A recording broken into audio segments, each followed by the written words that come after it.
오늘 우리가 살아가면서 많은 말들을 하고 살아갑니다. 여러분이 사용한 언어들 가운데 여러분이 가장 기억에 나고 또 여러분이 가장 아름답다고 생각하는 그런 단어는 무엇입니까? 과거에 영국에서 전 세계 한 102개의 나라의 한 4만여 명을 대상으로 해서 설문조사를 한 일이 있다고 합니다. 영어 단어 가운데 가장 아름답다고 생각하는 단어가 무엇입니까? 라는 그런 질문에 사람들이 답하였는데 10위에서부터 1위까지를 선정했다는 것이죠. 3위에 선정된 단어가 스마일이라는 단어였습니다. 여러분, 우리말에도 이런 말 있지 않습니까? 웃는 얼굴에 침 못 뱉는다, 이런 말이 있습니다. 코로나19 때문에 우리가 마음이 경직되고 또 우리의 표정도 많이 경직되어 있는 것 같습니다. 그런데 오늘 이 시간에 한번 좀 미소를 띠는 얼굴로 웃어보면 어떨까요? 시작. 여러분, 우리가 행복하면 미소 지을 수 있고 기쁠 수 있는데 또 역으로 미소 짓다 보면 우리 마음에 기쁨이 찾아옵니다. 미소는 하나님이 주신, 우리 인간에게 주신 위대한 선물입니다. 그래서 이 스마일이라는 단어가 3위에 선정되었습니다. 그리고 2위에 선정된 단어가 P로 시작되는 패션이라는 단어입니다. 열정. 제가 이 수원 종로교회 부임해서 보니까 연세가 많으신데도 불구하고 정말 열정 있게 일하시는, 기도하시고 전도하시고 사역하시는 우리 성도님들을 배웠습니다. 그 모습이 저에게 많이 도전이 되었습니다. 저는 바라기는 여러분의 남은 생애 가운데 정말 열정을 가지고 살아가는 그런 삶이 되시기를 소원합니다. 그리고 1등으로 뽑힌 단어가 있다고 합니다. 벌써 아멘 하시네요. M으로 시작되는 mother, 어머니. 이 단어가 모든 세계의 사람들이 가장 아름답고 귀하다고 생각하는 단어로 선정이 되었다는 것입니다. 그런데 이 10위에서부터 1위까지의 단어들을 이렇게 정리해보면, 종합해보면 결국 이 어머니, mother이라는 단어에 집중되는 것을 보게 됩니다. 어머니라는 단어, 또 father, 아버지, parents, 이 단어만 들어도 우리 가슴이 뜨거워지는 이유는 무엇입니까? 우리의 부모님은, 우리의 어머니는, 우리의 아버지는 이 세상의 그 누구보다 우리를 사랑하셨던 분들이고 사랑하고 있는 그런 존재들이기 때문입니다. 사랑하는 성도 여러분, 저는 이 어버이주일에 특별히 오늘 우리를 구원하신 예수님의 가족사를 좀 살펴보는 가운데 예수님의 아버지, 예수님의 어머니를 우리가 성경의 증거를 통해서 먼저 좀 살펴보았으면 합니다. 예수님의 아버지는 요셉이라는 사람인데요, 요셉은 의로운 사람이었고 바른 사람이었는데, 그런데 가장 요셉의 특징적인 그런 모습은 인자하고 배려심이 많은 사람이었습니다. 요셉에 대한 기록은 성경에 아주 많이 나와 있지 않습니다. 그런데 요셉의 성품을 가장 잘 이해할 수 있는 대목은 요셉이 정혼하였던 마리아가 임신하였을 때의 반응을 보고 확인할 수가 있습니다. 그때 성경은 이렇게 말합니다. 가만히 마리아를 끊고자 했다라고 그렇게 말씀합니다. 우리가 상식적으로 생각하면 요셉에게 이것이 상당히 충격적이고 힘들었던 그런 소식이었을 테인데, 그래서 요셉이 마리아를 멀리하려고 그렇게 했다라고 해석할 수 있을 테인데, 그게 아니라 많은 해석학자들의 해석은 그것은 마리아를 향한 배려였다라는 거죠. 자신과 그런 정혼의 관계를 맺었지만 그러나 임신하였던 그 여인을 보며 긍휼한 마음으로 그 여인의 미래를 열어주고자 하는 그런 요셉의 마음, 인자하고 배려심이 많았던 그런 사람이 요셉이었다라는 생각을 하게 되는 것이죠. 여러분, 그러나 요셉은 그런 인자한 사람일 뿐만이 아니라 때로는 결단력과 과단성 있는 사람이었습니다. 예수님이 태어났을 때 그때 헤롯이 아기들을 다 죽이려고 하죠. 그때 애굽으로 피신하게 됩니다. 애굽에서 한 3년간 있다 돌아오게 되는, 헤롯이 죽은 후에 돌아오게 되는데요, 요셉은 아마도 그 가족을 데리고, 어린 예수님을 데리고, 그리고 과단성 있게 애굽으로 탈출했던 그런 사람, 때로는 결단력 있었던 그런 하나님의 사람이었다. 특별히 요셉은 믿음의 사람이었습니다. 무엇보다 정혼한 마리아가 임신하였을 때 그때 어쩔 줄 몰라 하고 마음 아파할 때 성령께서 감동하시죠. 성령에 의해서 잉태된 그런 생명일 것이다 라고 선언했을 때 그것을 받아들이게 되죠. 믿음의 사람, 의로운 사람이었습니다. 그런데 성경은 예수님이 12살에 6월절에 예루살렘에 방문했던 그 기록, 그때 요셉이 등장하고 그 이후에는 요셉이 전혀 성경에 등장하지 않습니다. 그래서 요셉에 대한 여러 전승들이 있는데, 특별히 요셉에 대해서 관심 가지고 그림을 그렸던 많은 화가들의 그림들이 있는데요. 그 그림에 보면 요셉이 나이가 많은 것으로 표현했는데, 특별히 렘브란트의 요셉의 꿈이라는 그런 그림에 보면 요셉이 아주 이렇게 나이가 많은 그런 노인 같은 모습으로 등장합니다. 많은 화가들이 그렇게 그려내는데 이것이 어떤 근거가 있는 것입니다. 왜냐하면 많은 학자들이 예수님이 공생의 사역을 했을 당시에 예수님의 아버지 요셉은 이미 사망하였을 것이라고 추정합니다. 왜냐하면 당시에 평균 수명을 볼 때 아마도 이 요셉의 나이를 고려하면 충분히 사망할 그런 나이일 가능성이 있다는 것이죠. 그래서 요셉과 마리아, 그 두 분의 나이 차이는 상당히 많은 나이 차이를 가지고 살았는데, 정작 예수님이 이제 공생의 사역을 할 때는 아버님이 세상을 떠나고 요셉이 세상을 떠나고 어머니와 함께 이 사역을 시작하려고 했으니 참으로 어려운 그런 때에 예수님이 공생의 사역을 시작했다라고 그렇게 우리가 추정할 수 있겠습니다. 물론 성경에 나온 증거는 아닙니다. 그러나 그렇게 추정하는 사람들이 많이 있습니다. 이에 반면에 어머니 마리아에 대한 기록은 여러 차례 나옵니다. 특별히 예수님의 사역의 시작, 출생부터 예수님이 사역을 다 마치고 부활하시고 승천하신 이후에 사도행전에 보면 120명의 성도들이 뜨겁게 기도하는 그 자리에 예수님의 어머니와 형제들이 거기서 기도하고 있었다라고 성경이 말씀합니다. 원래 예수님의 형제들은 믿음이 좀 없었던 사람들인데 예수님의 어머니가 아마도 믿음을 가지고 예수님이 부활 승천하신 이후에 이 사명감을 가지고 형제들을 설득하고 끌고 갔던 그런 믿음의 어머니가 마리아였다라는 것이죠. 특별히 예수님께서 공생의 사역을 했을 때 첫 번째 이적이 가나 혼인잔치의 이적인데, 요한복음 2장에 보시면 지금으로 말하면 결혼식이죠. 가나의 혼인잔치가 있었는데 포도주가 다 떨어졌어요. 그때 예수님의 어머니가 예수님께 이 상황을 좀 해결해 달라는 그런 요청을 했을 때 예수님께서 아직 내 때가 아니다라고 말씀을 하시고 거절하시죠. 그런데 그때 예수님의 어머니가 하인들에게 예수님이 어떤 말씀을 하시든지 그대로 하라고 명령합니다. 그리고 잠시 후에 예수님께서 그 빈 독에다가 물을 부으라고 말씀하시죠. 예수님의 마음이 바뀌신 거예요.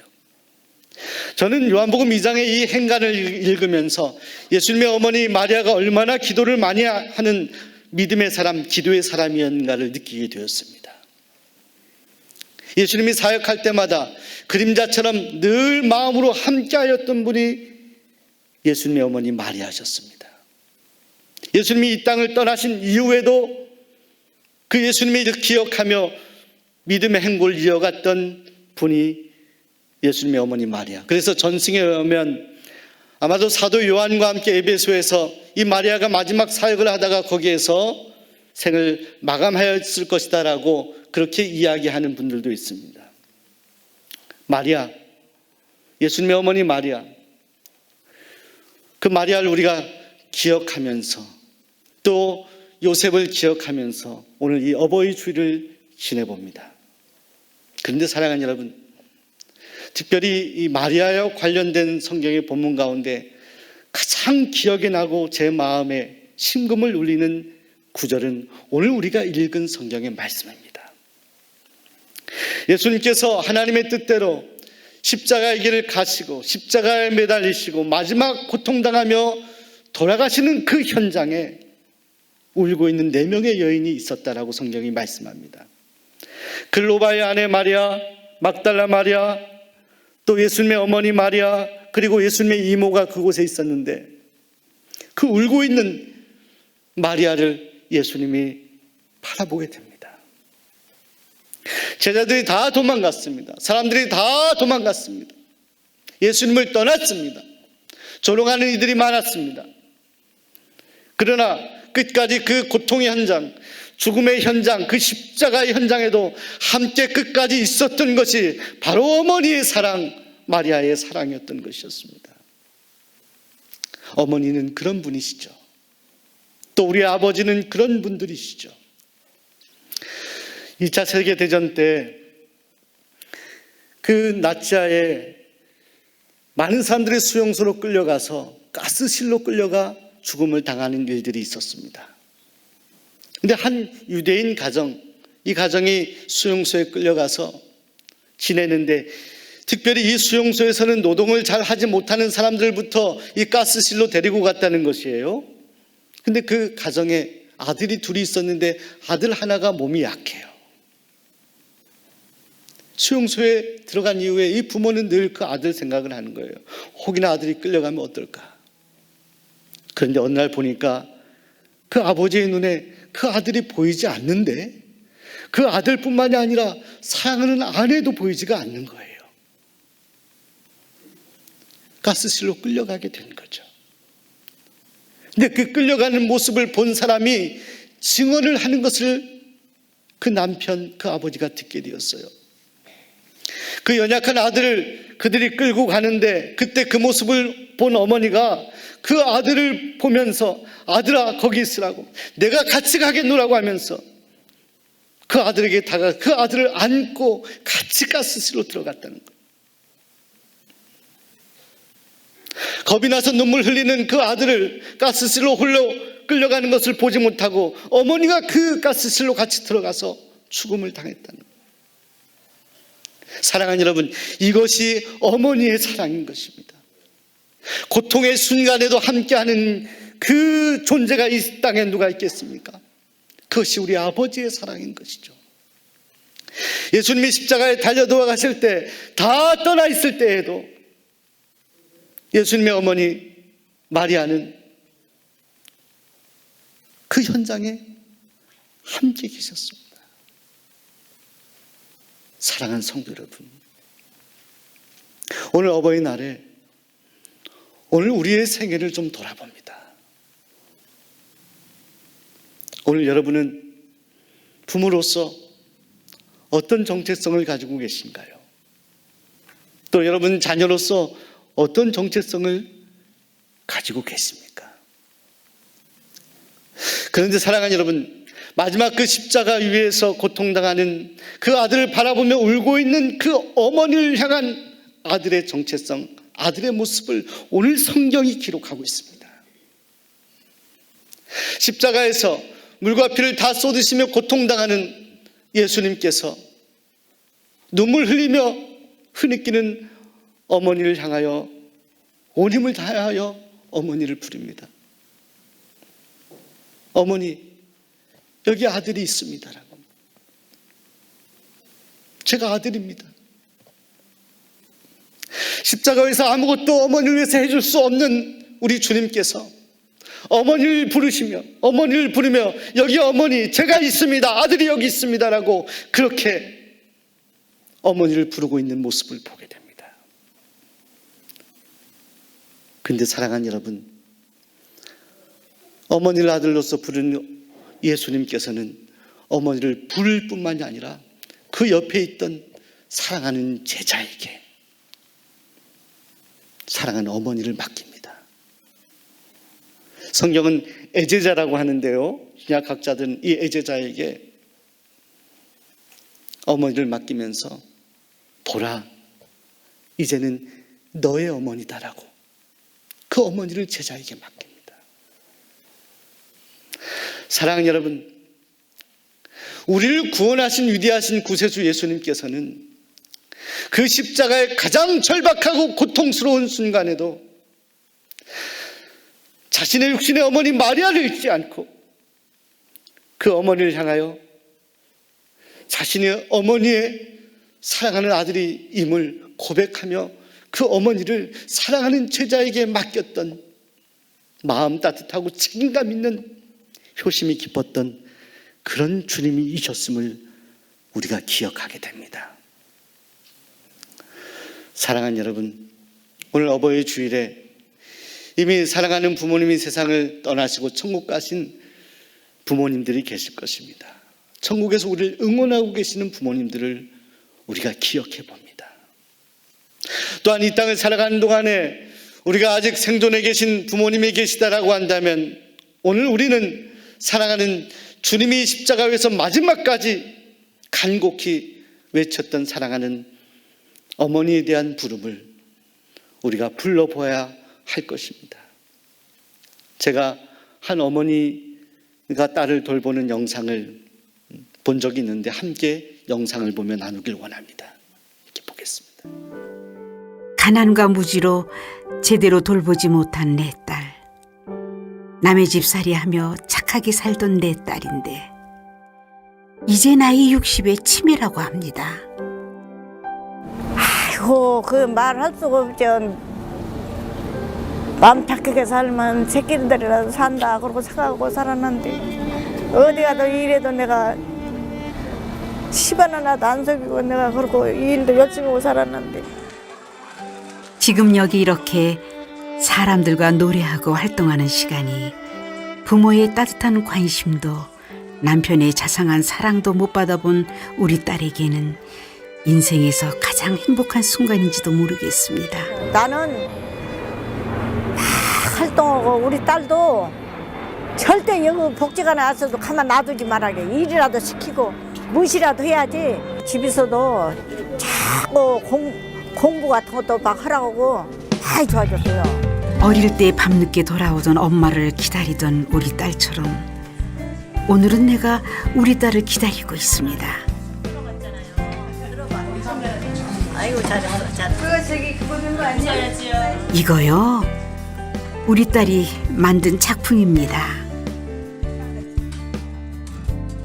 우리 딸은 손끝이 야무져 일도 잘한답니다. 이곳에서도 이렇게 다른 사람을 위해 밥을 나르고 식사하시도록 도와드리기도 한답니다. 어떠셔서 즐거우셨어요? 응. 어떤 점이 즐거우셨어요? 노래 부르는 거 좋지 뭐. 노래 부르는 거. 나는 이제 저기 수 놓는 걸 좋아해.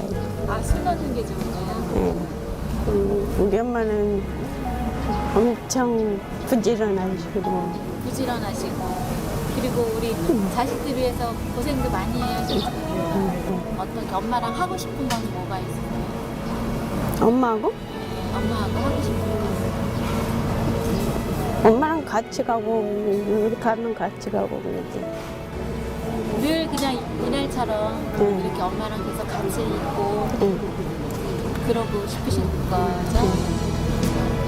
그래, 내 딸아, 나도 너하고 이렇게 살고 싶다.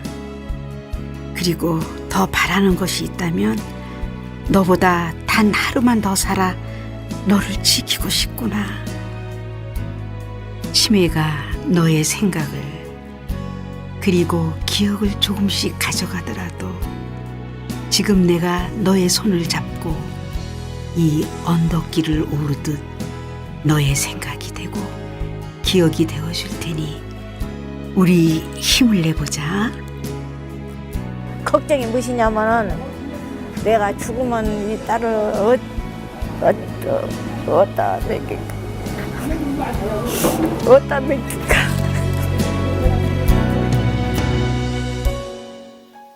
치매가 걸린 딸을 끝까지 사랑하는 어머니. 어머니의 유일한 소원은 그 딸이 회복하는 일. 근데 사랑하는 여러분, 그 딸이 원하는 것은 끝까지 어머니와 함께하는 것입니다라고 치매 걸린 딸이 고백하지 않습니까? 저는 어렸을 때 저희 아버님께서 병환으로 아프실 때 자전거에 저를 태우시고 언덕을 올라가는 모습이 아직도 제 눈에 선합니다. 병환 중에도 아들을 뒤에 태우고 그 언덕을 올라가시면서 헉헉거리시던 그 아버지의 사랑. 힘들고 어려운 순간에도 제 손을 잡아주시며 언제나 예스라고 말씀하시며 격려해 주시고 아낌없는 사랑을 주셨던 어머니의 사랑.